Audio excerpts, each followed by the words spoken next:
A body of mass m falls from h height on ground. तो m मास की body है, ground से h height पे ये फॉल करती है, free fall. Coefficient E is the coefficient of restitution. Collision between body and ground, then distance traveled by the body before it comes to land.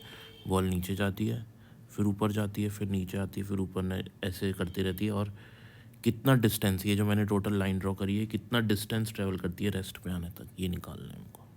Start करते हैं question.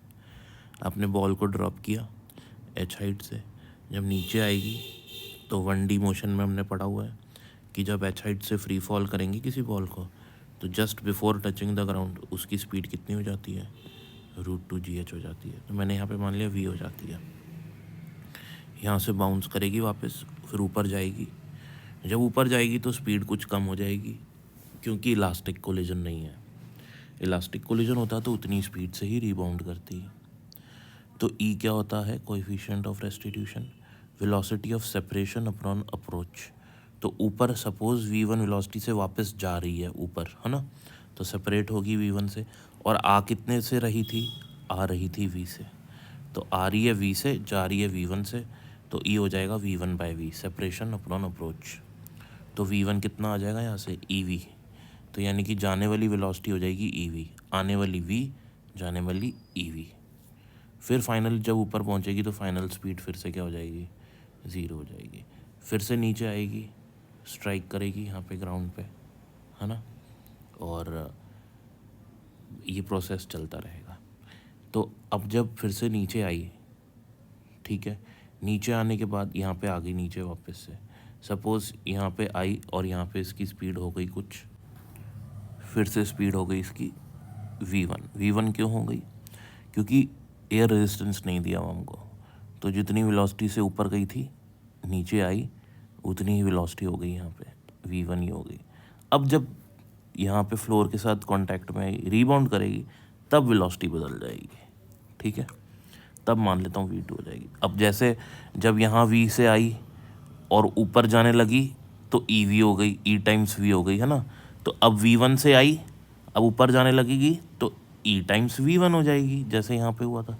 तो अब ये याद रखना है आपको, ये ऐसे चलता रहेगा, E टाइम्स v1 हो जाएगी v2 वेलोसिटी, जैसे यहाँ पे करा था हमने सेम, E टाइम्स v1. अच्छा, v1 क्या था, EV था, तो v1 की जगह फिर से EV लिख दो, तो v2 आ जाएगा E²v आ गया.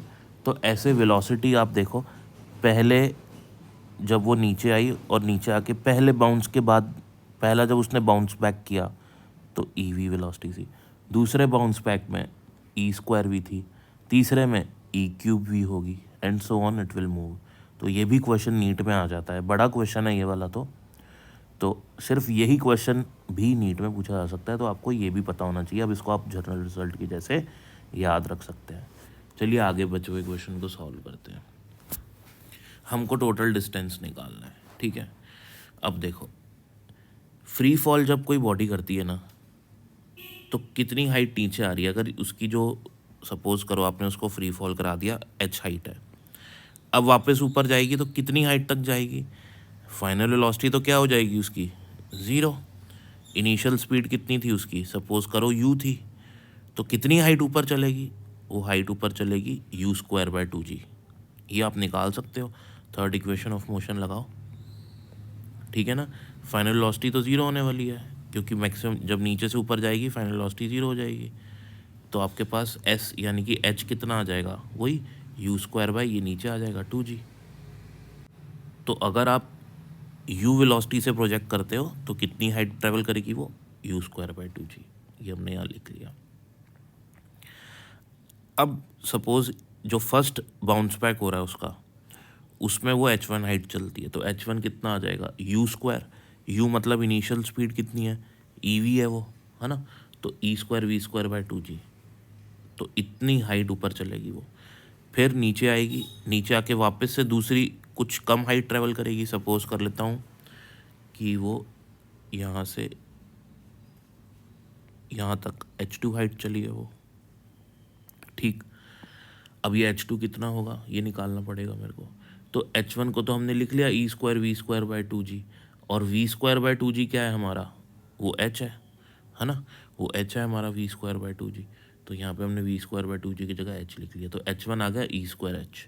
ऐसे ही हम एच टू निकालते हैं। तो एच टू क्या होगा मेरा, अभी भी यहाँ जब फाइनल पहुँचेगा ऊपर तो फाइनल वेलोसिटी क्या होगी, 0 हो जाएगी। तो एच टू होगा again u square by two g. अब कितनी थी इनिशियल स्पीड जब ये ऊपर चला, तो यहाँ पे मैंने ड्रॉ कर रखा है ये एच टू का, इधर देख सकते हो अब इधर। तो ये ऊपर से नीचे और फिर नीचे से फिर ऊपर, तो ये एच टू हाइट मैंने ड्रॉ कर रखी है ऑलरेडी। तो अब कितनी हाइट ट्रेवल करेगी, फिर से एच टू क्या होगा U square by two G. V two कितना है मेरा, वी टू है मेरा ई स्क्वायर वी, तो ई स्क्वायर वी डाल दिया यहाँ पे और उसके होल स्क्वायर है ना, तो ये हो जाएगा ई की power 4 v square by two g. अब फिर से v square by two g आया, और v square by two g किसके बराबर है, एच के, तो एच आ गया मेरे पास। तो आप देखो पहले बाउंस बैक करने के बाद कितनी हाइट चली, ई स्क्वायर एच। दूसरे बाउंस बैक करने के बाद कितनी हाइट चली, ई की पावर 4 एच, है ना। तो एच तो एज इट इज चल रहा है, बट ई की जो पावर है वो हर बार 2 प्लस होती जा रही है। समझ में आई बात। अब हमारे पास एक सीक्वेंस बन जाएंगी, पहले ऊपर से नीचे आई तो एच हाइट नीचे आई, फिर क्या हुआ, फिर एच वन हाइट ऊपर गई और एच वन हाइट नीचे आई, तो 2H1 हो गया। फिर एच टू हाइट यहाँ पे, फिर एच टू हाइट ऊपर गई और एच टू हाइट नीचे आई, ठीक है। तो एच हाइट सबसे पहले नीचे, फिर H1 ऊपर नीचे, फिर H2 ऊपर नीचे, ऐसे करके 2 से मल्टीप्लाई करते जाएंगे, तो ये मेरी एक सीरीज़ बन जाएगी। यहाँ पे एच एज इट इज़ रख लिया और इधर में से मैंने एच बाहर निकाल लिया, ई स्क्वायर ई की पावर 4 ई की पावर 6 और ऐसे चलता रहेगा सो ऑन। अब ये एक सीरीज़ बन गई एन एच सीरीज़। इस सीरीज़ का सम होगा ए अपॉन 1 माइनस आर। ए होता है फर्स्ट टर्म है मेरे पास ई स्क्वायर, आर होता है कॉमन रेशियो मतलब सेकेंड टर्म को फर्स्ट टर्म से डिवाइड कर दो, तो ई की पावर 4 डिवाइड बाई ई की पावर 2, तो ई की पावर 2 रहेगा, तो 1 माइनस आर, ये हो गया हमारे पास, ठीक है। इसको कहते हैं कॉमन रेशियो। अब हम इसको फर्दर सॉल्व कर लेते हैं। तो डिनोमिनेटर में मेरे पास 1 माइनस ई स्क्वायर है। अच्छा, इसको फिर एच के साथ मल्टीप्लाई करेंगे, बस एलसीएम लेके सॉल्व कर रहा हूँ इसको, फिर इधर आ जाएगा 2H स्क्वायर, ठीक है। अच्छा, फर्दर हम क्या करते हैं, यहाँ से h को मल्टीप्लाई कर देते हैं दोनों, तो ये हमारे पास टर्म आ जाती है। अब इधर आ रहा है माइनस ई स्क्वायर एच, इधर आ रहा है प्लस 2 ई स्क्वायर एच, तो बचेगा क्या, ई स्क्वायर एच। लो बच गया ई स्क्वायर एच। एच ऊपर भी कॉमन आ रहा है, तो हमारे पास ये फाइनल टोटल आंसर आ जाएगा h into 1 plus E square upon 1 minus E square.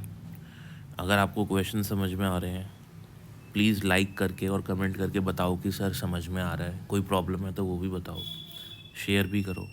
Thank you for watching.